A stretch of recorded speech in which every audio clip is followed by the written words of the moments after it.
probably going to be arrested, but I just need you to stay as calm as you are right now. Ma'am, it's one of those things. I can't. I'm looking for a job. Ma'am, listen to me. Okay? I'm not acting this way because I don't want you to see me as uncaring. Okay? She was going to blow the place up, and that's not a threat, it's a promise. Say what they said she said? A bomb, supposedly a bomb threat. And she's helping it. Let's walk over. Let them talk. Don't let them talk. I did not say that up there. I didn't say if I don't get over, because that's why I got my ticket. On August 20th, 2023, Tampa International Airport police responded to a reported bomb threat at a Frontier Airlines Gate.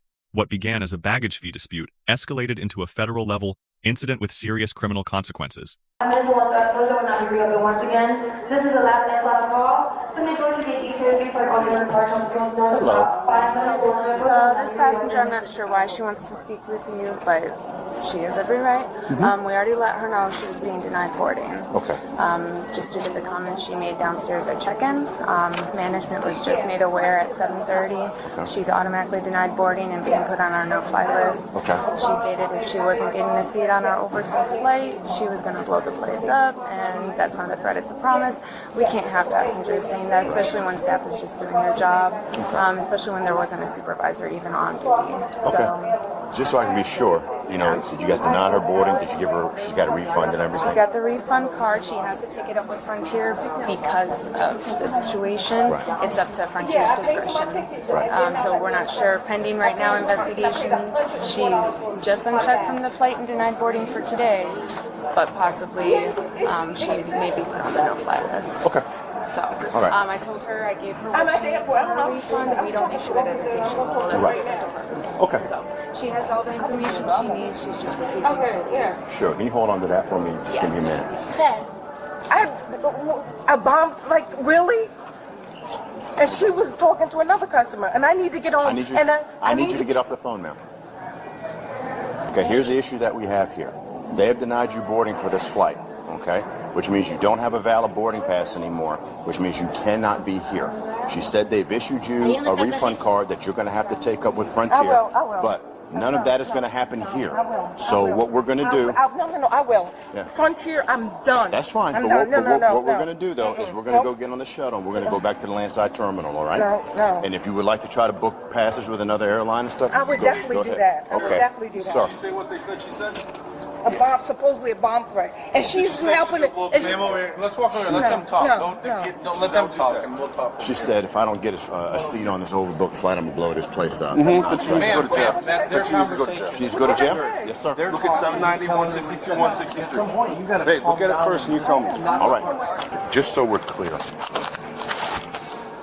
Was she a standby passenger? No. Okay, she wasn't. No. Okay, so did she come up here with an attitude? Yeah, she was mad because she had to pay already downstairs for that bag. Okay. So she was already livid. She came up here twice. The first time she came complaining about the bag she had to pay for, she had to speak for a supervisor, and I said, okay, my supervisor isn't up here, but at the end of the day, you have to pay for that carry-on bag. That's just the policy. Right. So she was like, okay, like, I understand it's not you. So she sat back down, and then she came back up like, oh, wait, and I just realized I don't have a seat either. And then the other lady that was here from earlier, like, we have to assign seats. The flight is over, so give us some time. And she busted out with this statement. Okay, so she came back twice regarding the bag. Yeah, she came. So that means she actually went downstairs, came through security, came in here, then went back and came through security a second time? No, she came up once about the bag, and then the second time was about the not having a seat, and that's what sent her over edge. Okay. Giving her side of the story? Yeah, she gave it more to Jerry, but she can tell us right now again. It was just, I was like 104, and I was just took me for a surprise. And I was talking to the guy, and the girl was helping another customer, and she was being hostile with me. She was like, I'll see you at the gate. I'll see you. Ma'am, here's the thing. There's certain things you can't say. I know. You can't say fire in a movie theater. You can't say you're going to blow up here. I didn't say blow up the airport. Ma'am, they said if you don't get on a plane, you're going to blow this place up. That's what they're saying.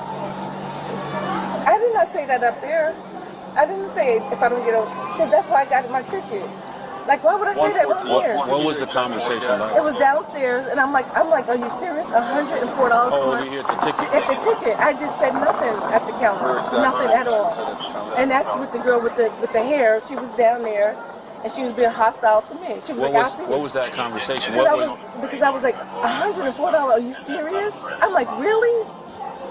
And she was like getting hostile. And what did you respond? I said, I was like, I didn't say I will blow up this place if I don't get on the plane because I'm checking my. Well, that's the information. So what was it exactly that you said? I said, I didn't say I'll blow up this place because I was upset. I'm like, I will. Because if I'm downstairs, why would I say I will blow up the plane? And I was just upset. It was like I was upset because I had to pay $104 for a carriage. Did you pay it? I paid it, and then I gave them my money back then. Yeah, I think they said they refunded you. They didn't. I checked my bank account. Yeah, it takes. Listen, it takes a couple days. When they do that, those credit card transactions, it takes a couple days. But they assured us. And I'm pretty sure you're on their side, so. What's that now? I said everyone is on their side, so. No, miss. This is how it works. When you reprimand your child, you want to hear what the child says, and then you got your side. Right. So we got to listen to both. And she was being hostile to me. She's helping, and I'm like, why are you in our business when you should be attending to? You have customers right there. Yeah, and we weren't there for that part, but we still need and to I did say Frontier is like Soul Train because it's a joke. Steve Harvey says it all the time. This is like Spirit Frontier Soul Train. I was like, this is Soul Train. But anyway, this is where we're at. So you gotta just mind your P's and Q's. Yeah. Okay. We have to notify the FBI about this stuff. So the FBI. It's Tony. Okay, I appreciate you. Anytime you say anything of that circumstance, And she was being hostile with me as well. you can't say stuff like that, especially down in an airport. Listen, service can be rude sometimes, but I can't feed back into it. I mean, you know. You can argue, man, with somebody. Yeah, I will. No, let me finish. You can argue, like right now, I can argue with you. You can argue with me. All right, it won't be productive unless we listen to each other.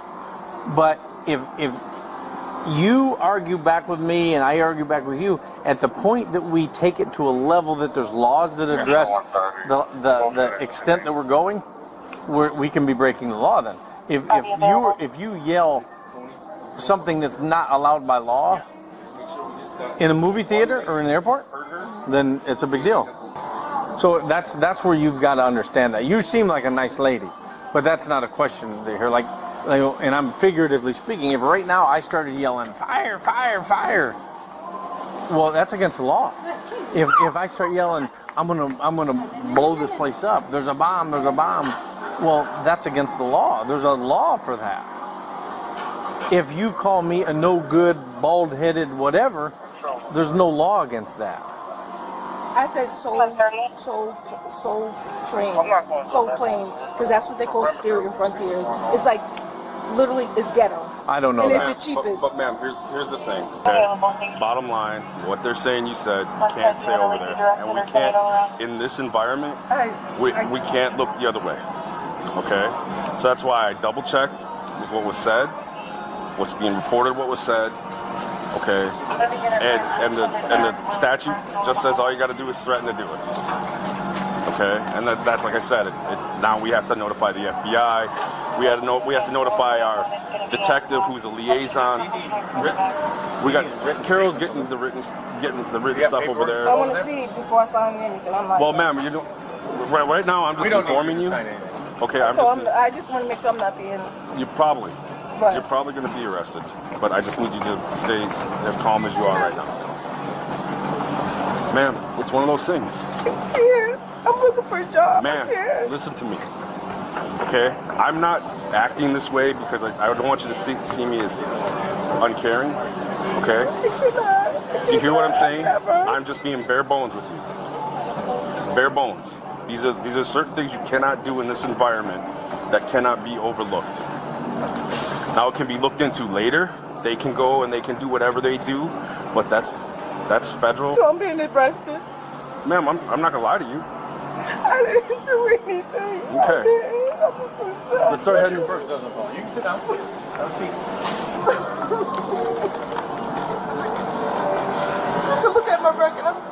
21 years old, never been arrested, never been. Man, we're not saying anything to have to do with that. I'm not. That's why I double, triple checked. I asked over there. We don't always have the ability to say, oh well, whatever. I don't know you well enough. You call me? Yes. Go ahead, buddy. 114, 116. You've got to understand, we can't just, some things we're not able to just say, it's no big deal. I'm a open-minded enough person to understand. You may Just one, and I already have said something that crossed the lines, but But festering me, like she was. what's that? She was festering me. Like, why would she be talking to me? And she was like getting me riled up. Stand by. I'm on the shuttle. But I mean, like, You helping another but you, idiot person, but- and I'm over here, and I know. but ma'am, let me ask you something. If somebody makes me mad enough, should I be able to just say anything to them or in any environment? That's not. I understand what you're saying, and listen to me. I don't want to keep. I'm not trying to argue. Are they gonna arrest me for the people? What I want you to do is, if you want, probably it's normal to be upset right now. But I can't. I think you also understand what we're saying. Let's examine the constitutional framework. Under Florida Statute Section 790.162, it is unlawful for any person to threaten to throw, project, place, or discharge any destructive device with intent to do bodily harm or property damage. This is a second-degree felony punishable by up to 15 years in prison and a $10,000 fine. In 2017, the Florida Supreme Court clarified in its standard jury instructions ruling that Section 790.162 does not require proof of actual intent or an actual device. The threat itself, if it conveys intent to cause harm, is sufficient for prosecution. The speaker's claimed state of mind is irrelevant. The subject partially admitted to making the statement, characterizing it as frustration.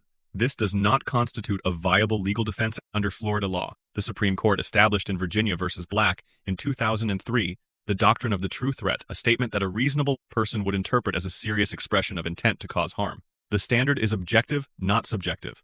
What matters is how a reasonable person receives the statement, not what the speaker claims she meant. In an airport environment, any statement referencing a bomb or explosive device, regardless of emotional context, falls squarely within this doctrine. The First Amendment does not protect true threats. This has been consistently affirmed from Schenck v. United States. In 1919, through Virginia v. Black in 2003, the subject made statements to the officer before any formal arrest, or Miranda warning. Under Miranda v. Arizona, the warning is only required upon custodial interrogation. At that point in the encounter, the subject was not in custody, in the legal sense. Her voluntary statements are therefore admissible as evidence. The officer's decision to gather information through conversation, rather than formal interrogation, was tactically sound and legally appropriate under Terry v. Ohio. Beyond state charges, federal jurisdiction applies here under 49 U.S.C. Section 46507, which prohibits conveying false information about explosive devices aboard or targeting aircraft. The FBI notification referenced in the footage was not optional. Airport police are obligated to refer aviation threat incidents to federal authorities as a matter of law and policy. The officer's legal explanation was accurate. Section 790.162 requires only that the threat convey an intent to cause harm. Actual capability is irrelevant. An actual device is irrelevant. This distinguishes 790.162 from Section 790.163, which covers false bomb reports, statements claiming a device already exists. The legal categories are distinct, and the charges reflect that distinction. The subject was charged with 2 counts: threatening to discharge a destructive device under Section 790.162, a second-degree felony, and disorderly conduct under Section 877.03, a second-degree misdemeanor. The final adjudication of this case through Hillsborough County courts could not be independently confirmed at the time of this analysis. Based on precedent, outcomes in comparable Florida cases have ranged from plea agreements to supervised probation. Now for grades. The officer receives a B+. His information gathering sequence was correct, collecting the airline's account before direct contact with the subject. His legal explanation of Section 790.162 was accurate and delivered, without escalation. His de-escalation technique, using plain language analogies to explain legal exposure, reflects strong communication training. He maintained composure throughout a prolonged and emotionally charged exchange, one area of concern. The shouting fire in a theater comparison, while effective communicatively, misstates current First Amendment doctrine.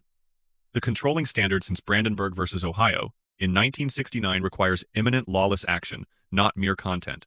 That said, the officer's core legal position was entirely correct. The interaction could also have been concluded earlier, once all relevant information was secured. The subject receives a C-.